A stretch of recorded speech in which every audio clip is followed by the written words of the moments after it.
இன்றைக்கி வீடியோவில் டயபெட்டிக் உள்ளவங்க தங்களோட டயபெட்டிக்கை எப்படி கண்ட்ரோலில் வச்சுக்கலாம் அப்படின்ட்டு ஒரு சில டிப்ஸை தான் நம்ம பார்க்க போகிறோம்.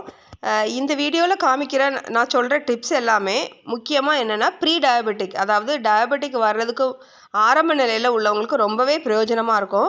கண்டிப்பாக அந்த வீடியோவை கடைசி வரைக்கும் பாருங்கள். இந்த சொல்லியிருக்க டிப்ஸ் எல்லாம் நீங்கள் ஃபாலோ பண்ணீங்க அப்படின்னா உங்கள் டயபெட்டிக்கை நீங்கள் கண்ட்ரோலில் வச்சுக்கலாம். இப்போ வாங்க அந்த டிப்ஸ் என்னெல்லாம் அப்படின்னு நம்ம பார்க்கலாம். முதல்ல நம்ம பார்க்க போகிறது என்ன அப்படின்னா வெந்தயம். இந்த வெந்தயத்தை எப்படி சாப்பிடணும் அப்படின்னா நல்லா கழுவிட்டு முந்தின நாள் தண்ணியில் ஊற வச்சுருங்க. ஒரு நாள் நைட் ஃபுல்லாக ஊறட்டும். அடுத்த நாள் வெறும் வயிற்றில் அந்த ஊறின தண்ணியை குடிச்சிட்டு அந்த வெந்தயத்தையும் சாப்பிட்ணும்.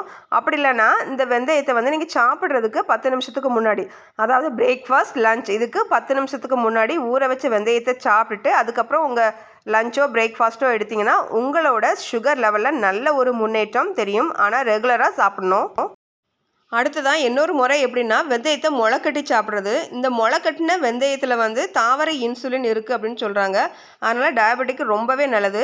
இன்னொன்று என்னென்னா இந்த முளைக்கட்டின வெந்தயத்தில் கொஞ்சம் கூட துளி அளவு கூட கசப்பு இருக்காது.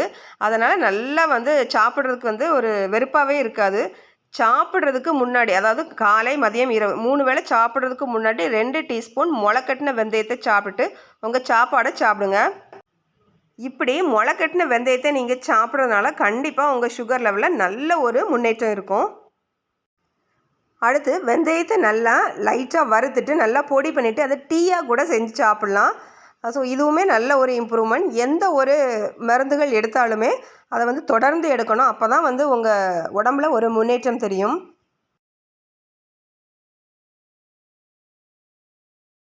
ஸோ அடுத்ததாக பார்க்க போகிற டிப்ஸ் என்ன அப்படின்னா மா இலை, அப்படி இல்லைன்னா கொய்யா இலை, இல்லாட்டி 2 இலையும் கூட நீங்கள் சேர்த்து எடுத்துக்கலாம். இந்த 2 இலையிலையுமே நல்ல கொழுந்து இலையை எடுத்துக்கணும். நல்லா துளிர் இலை, அதாவது கொழுந்து இலையை எடுத்துக்கணும். இதுலேயுமே டயபெட்டிக் கண்ட்ரோல் பண்ணக்கூடிய சக்தி ரொம்ப நல்லா இருக்குது. இப்போ இந்த மா இலை, கொய்யா இலை இதை எப்படி சாப்பிடணும் அப்படின்னா இந்த மா இலை, கொய்யா இலை அப்படி இல்லைன்னா 2 இலையும் சேர்த்து முந்தின நாள் நல்லா ஒரு டம்ளர் 2 டம்ளர் தண்ணி விட்டு நல்லா அவிச்சு வச்சுக்கோங்க. அடுத்த நாள் காலையில் அவிச்சு வச்ச தண்ணியை நல்லா மூடி வச்சுட்டு அடுத்த நாள் காலையில் எம்டி ஸ்டொமக்கில் இந்த தண்ணியை மட்டும் வடிகட்டி நீங்கள் குடிச்சிட்டே வாங்க. இதை தொடர்ந்து செஞ்சீங்க அப்படின்னா உங்களோட சர்க்கரை அளவில் நல்ல முன்னேற்றம் இருக்கும். அடுத்து நம்ம பார்க்க போகிறது என்ன அப்படின்னா நாவல் பழம். இந்த நாவல் பழம் டயபெட்டிக் உள்ளவங்களுக்கு ஒரு நல்ல ஒரு சிறந்த பழம்னே சொல்லலாம் நாவல் பழம். ஆனால் நாவல் பழம் எல்லா சீசன்லேயும் கிடைக்காது. இது சீசனல் ஃப்ரூட். அதனால் நாவல் பழ கொட்டைகளை காய போட்டு பொடி பண்ணி வச்சுட்டிங்கன்னா டீ, அதாவது நீங்கள் டீ காஃபி குடிப்பீங்களா, அந்த டீயில் இந்த நாவல் பழ கொட்டையோட தூளை மிக்ஸ் பண்ணி, அதாவது கலந்து டீ போட்டு நீங்கள் குடிக்கலாம். தொடர்ந்து குடிச்சிட்டு வாங்க, கண்டிப்பாக ஒரு முன்னேற்றம் இருக்கும்.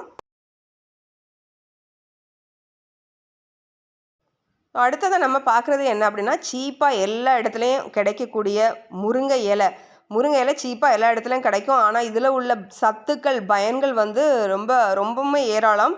அதனால் டயபெட்டிக் உள்ளவங்க கண்டிப்பாக இந்த முருங்கை இலையை உங்கள் உணவில் கீரையாவோ சூப்பாவோ இல்லாட்டி அடையிலையோ இல்லாட்டி தாளிக்கும் போது கூட நீங்கள் கருவேப்பிலைக்கு பதிலாக முருங்கை இலை போட்டு தாளிக்கலாம்.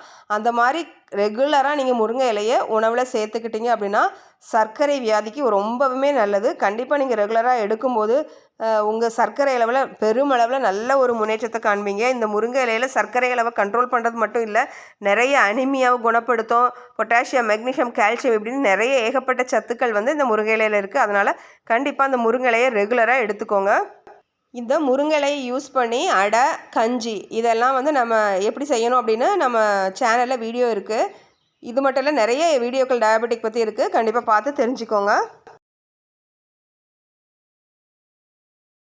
அடுத்ததாக காய்கறிகளும் கீரைகளும் இதை கண்டிப்பாக ரெகுலராக உங்கள் மதிய உணவில் சேர்த்துக்கோங்க. காய்கறி கீரை அதிகமாக வச்சுட்டு நீங்கள் சாப்பிடக்கூடிய சாப்பாடோட அளவை கம்மி பண்ணிக்கோங்க. ரெகுலராக நீங்கள் இப்படி எடுக்கும்போது கண்டிப்பாக சுகரோட லெவல் கண்டிப்பாக கட்டுக்குள்ளே வரும். அது மட்டும் இல்லை, காலையில் பிரேக்ஃபாஸ்ட்டுக்கு மாவுச்சத்து நிறைஞ்ச இட்லி, தோசை, பொங்கல், பூரி இதெல்லாம் தவிர்த்துட்டு தானியங்கள் டெய்லி ஒரு தானியத்தை நீங்கள் அவிச்சு அதை தாளித்து பிரேக்ஃபாஸ்ட்டாக எடுத்துக்கோங்க. கண்டிப்பாக இது நல்ல ஒரு டயபெட்டிக்கில் கண்ட்ரோல் பண்ணக்கூடிய ரெசிபி இது. அப்புறமா முட்டையை கூட நீங்கள் பிரேக்ஃபாஸ்ட்டாக எடுத்துக்கலாம். இதை பற்றின வீடியோக்கள் நம்ம சேனலில் நிறைய இருக்குது, நீங்கள் பார்த்து தெரிஞ்சுக்கோங்க. அப்புறமா சிக்கனை கூட நீங்கள் ஒரு டின்னருக்காகவோ பிரேக்ஃபாஸ்ட்டுக்காகவோ சிக்கன் மட்டுமே கூட நீங்கள் எடுத்துக்கலாம்.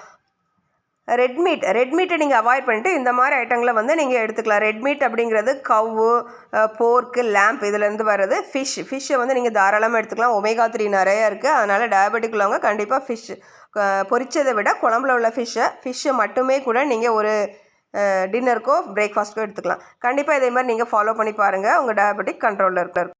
ஸோ நம்ம எந்த ஒரு உணவு பழக்கத்தில் எந்த ஒரு மாற்றம் கொண்டு வந்தாலுமே அதை வந்து தொடர்ந்து நம்ம ஃபாலோ பண்ணும்போது தான் நம்ம உடல்நிலையில் நல்ல ஒரு முன்னேற்றம் தெரியும். கண்டிப்பாக நீங்களும் ட்ரை பண்ணி பாருங்கள். இந்த வீடியோ யூஸ்ஃபுல்லாக இருந்துச்சுன்னா லைக் பண்ணுங்கள், ஷேர் பண்ணுங்கள், மறக்காமல் சப்ஸ்கிரைப் பண்ணுங்கள். மீண்டும் அடுத்த ஒரு வீடியோவோடு சந்திக்கலாம். நன்றி, தேங்க்யூ.